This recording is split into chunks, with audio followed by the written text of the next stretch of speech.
මලගොඩ පුරාණ වලගම්බා ගල්ලෙන් විහාරස්ථානය ගත්තාම වලගම්බා රජුගේ රාජ්‍ය සමයට අයත් යයි සැලකෙනවා.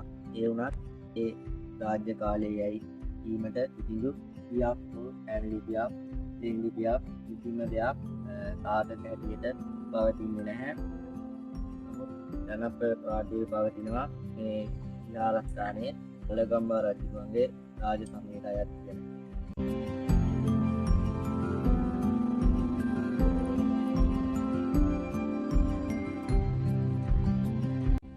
ඊළඟට මේ විහාරස්ථානයේ ගල්ලෙන් 4ක් විතර පවතිනවා කටාරම් කොටපුවා.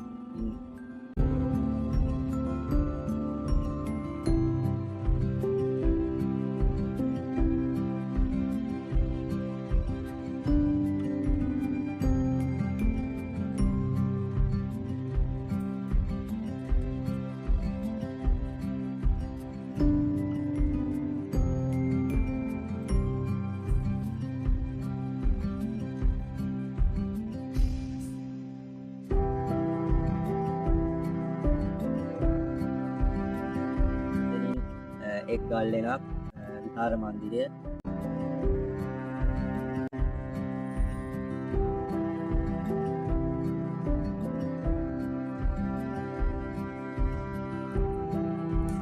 විහාර මන්දිරයේ අනුවර යුගයට අයිති චිත්‍රවලින් සමන්විත වෙලා තියෙනවා.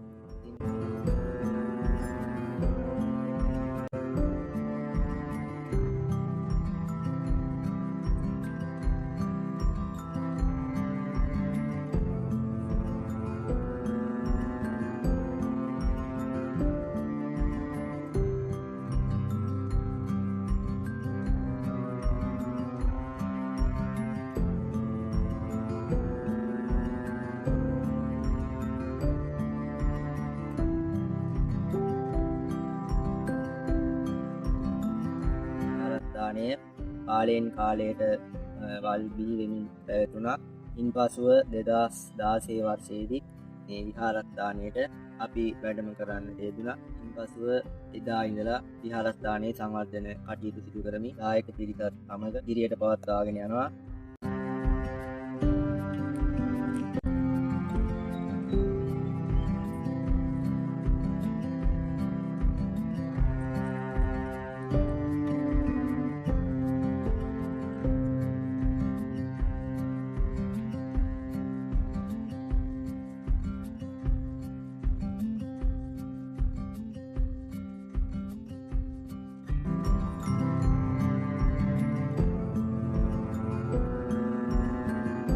වාසී ජනතාවට ඉල්ලා සිටිනවා මේ විහාරස්ථානයට ඇවිල්ලා දැකලා මේ ඉදිරි සාසනික කටයුතු වෙනුවෙන් ඔබගේ උදව් උපකාර දීමට ඔබලාට ආරාධනා කරනවා. ඒ වගේම මේ අලුතෙන් පටන් ගත්තේ YouTube නාලිකාවේ කටයුතු ඉදිරියට තව සාර්ථකව කරගන්නට දරුවන්ට ශක්තිය ධෛර්යය ලැබේවායි ප්‍රාර්ථනා කරනවා.